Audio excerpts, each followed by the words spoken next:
Spreadsheets में charts प्रविष्ट करने पर लिबर ऑफिस कैल्क के इस स्पोकन ट्यूटोरियल में आपका स्वागत है। इस ट्यूटोरियल में हम निम्न सीखेंगे: चार्ट्स को बनाना, संपादन करना और फॉर्मेट करना, चार्ट्स का फिर से आकार बदलना और स्थानांतरण करना। यहाँ हम उबंटू लिनक्स वर्जन 1004 और लिबर ऑफिस सूट वर्जन 334 का इस्तेमाल कर रहे हैं। अतः लिबर ऑफिस कैल्क में विभिन्न प्रदर्शन ऑप्शन्स के बारे में सीखना शुरू करते हैं। पाठकों को सूचना व्यक्त करने के लिए चार्ट्स सशक्त तरीके हो सकते हैं। लिबर ऑफिस कैल्क आपके डेटा के लिए विभिन्न प्रकार के चार्ट्स फॉर्मेट्स प्रदान करता है। कैल्क का इस्तेमाल करके आप चार्ट्स को काफी हद तक कस्टमाइज भी कर सकते हैं। अपनी personal finance tracker .ods sheet खोलते हैं और शीट में दर्ज सभी चीजों पर खर्च की गई राशि को भरें। हम सेल जो E3 से निर्दिष्ट है उस पर क्लिक करेंगे और राशि 6500 टाइप करेंगे। अब कॉलम में नीचे जाएंगे। हम E4, E5, E6 और E7 से निर्दिष्ट सेल्स में राशि 1000, 625, 310 और 2700 क्रमशः टाइप करेंगे।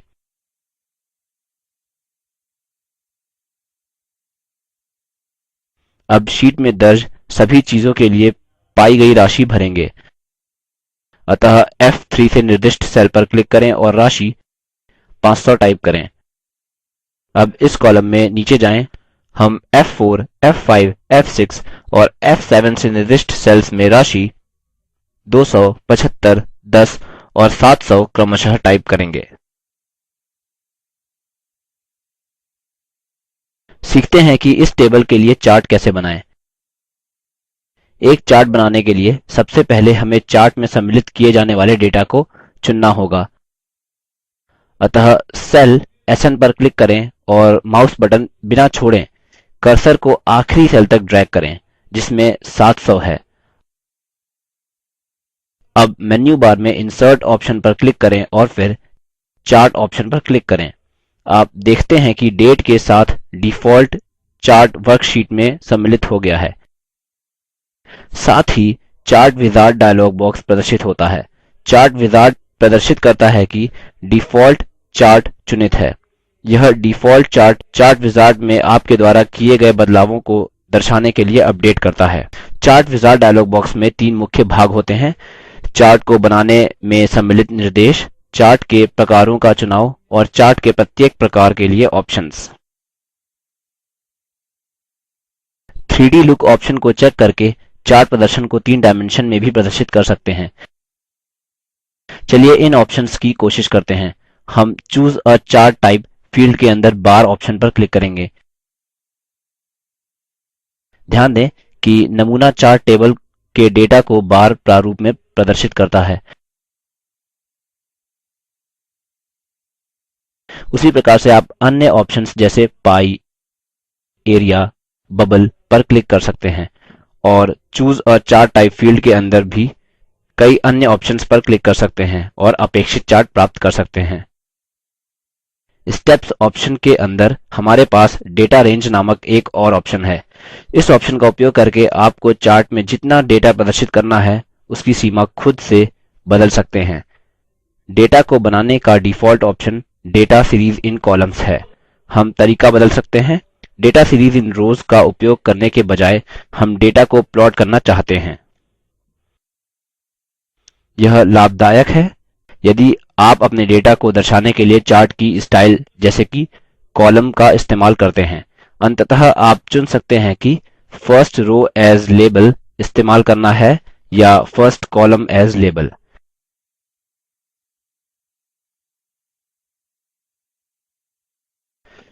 या चार्ट के अक्ष पर लेबल्स के लिए दोनों।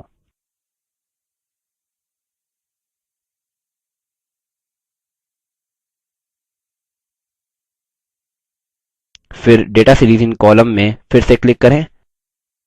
अब अपने नमूने चार्ट में यदि हम शीर्षक रिसीव्ड के अंदर का डेटा हटाना चाहते हैं, हम यह सबसे पहले डेटा रेंज फील्ड पर क्लिक करके कर सकते हैं और फिर range $A$1 is to $F$7 to $A$1 is to $D $7 का संपादन करके कर सकते हैं।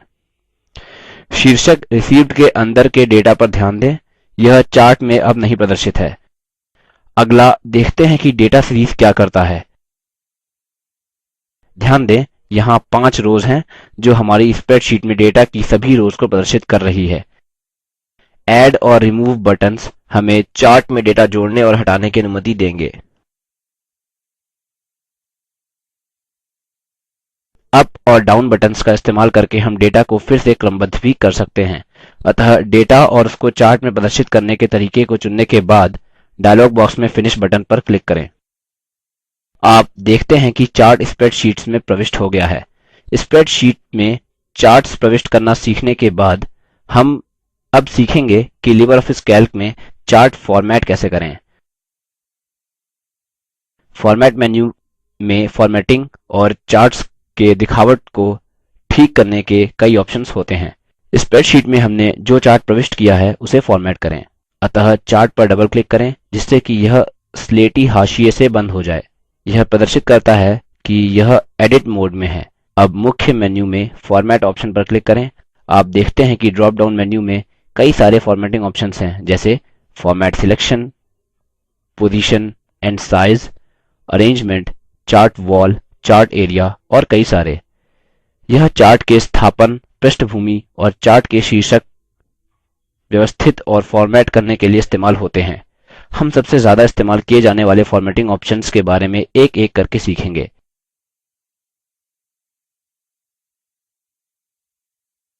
फॉर्मेट सिलेक्शन ऑप्शन शीर्षक चार्ट एरिया के साथ एक डायलॉग बॉक्स खोलता है। ध्यान दें कि यहाँ पर 3 टैब्स हैं, बॉर्डर्स, एरिया और ट्रांसपेरेंसी। डिफ़ॉल्ट रूप से बॉर्डर्स टैब चुनित है। चार्ट के बॉर्डर पर स्टाइल और कलर बदलते हैं। यह करने के लिए स्टाइल फील्ड पर क्लिक करें और कंटीन्यूअस चुनें। फिर उसी प्रकार से कलर फील्ड में ग्रीन पर क्लिक करें। अब ओके बटन पर क्लिक करें। ध्यान दें कि चार्ट के बॉर्डर की स्टाइल और रंग तदनुसार बदलते हैं। टाइटल ऑप्शन चार्ट के शीर्षक और उसके अक्षों को फॉर्मेट करता है।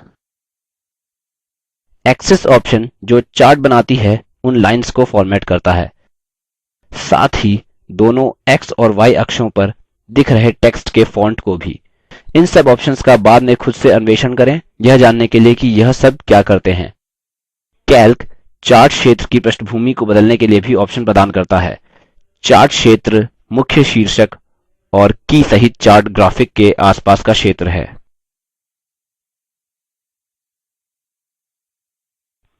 चार्ट क्षेत्र को फॉर्मेट करने के लिए फॉर्मेट ऑप्शन पर क्लिक करें और चार्ट वॉल चुनें। आप देखते हैं कि चार्ट वॉल शीर्षक के साथ एक डायलॉग बॉक्स प्रदर्शित होता है।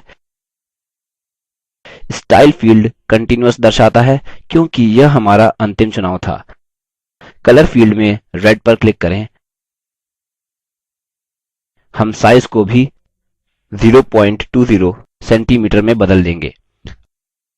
अब ओके बटन पर क्लिक करें। आप देखते हैं कि चार्ट क्षेत्र का स्टाइल और रंग बदलता है। आगे हम सीखेंगे कि चार्ट में एलिमेंट्स का आकार फिर से कैसे बदलें और स्थानांतरित कैसे करें। एक चार्ट का आकार फिर से बदलने के लिए नमूने चार्ट पर क्लिक करें। आप देखते हैं कि चार्ट के किनारे हरे हैंडल्स दिखते हैं। चार्ट का आकार बढ़ाने या घटाने के लिए चार्ट के 4 कोनों में एक मार्कर पर क्लिक और ड्रैग करें।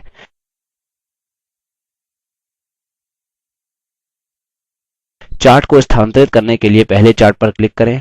अब कर्सर को चार्ट के ऊपर कहीं भी घुमाएं। कर्सर हाथ में बदल जाता है।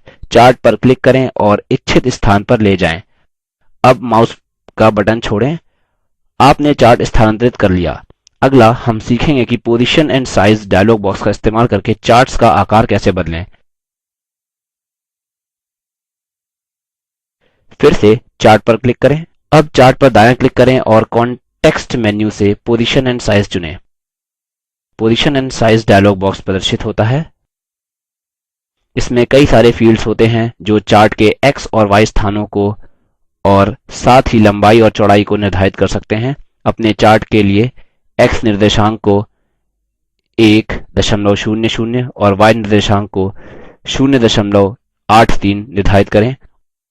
ओके बटन पर क्लिक करें।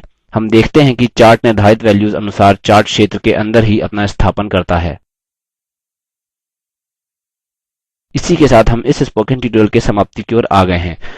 संक्षेप में हमने सीखा कि कैसे चार्ट्स बनाएं, उनका संपादन और फॉर्मेटिंग करें। हमने यह भी सीखा कि कैसे स्प्रेडशीट के अंदर चार्ट्स का आकार बदलें और स्थानांतरित करें।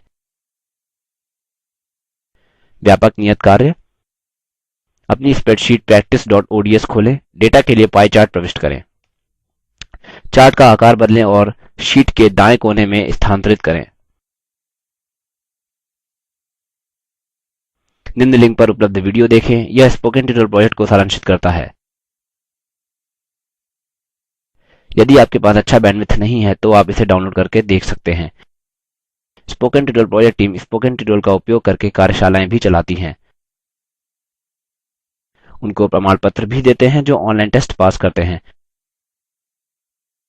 अधिक जानकारी के लिए कृपया contact@spoken-tutorial.org पर संपर्क करें। Spoken tutorial project talk to teacher project का हिस्सा है।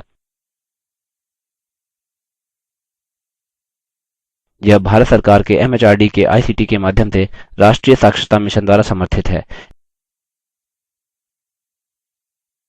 इस मिशन पर अधिक जानकारी के लिए उपलब्ध लिंक पर संपर्क करें spoken-tutorial.org/nmeict-intro।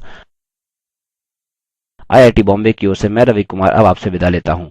हमसे जुड़ने के लिए धन्यवाद।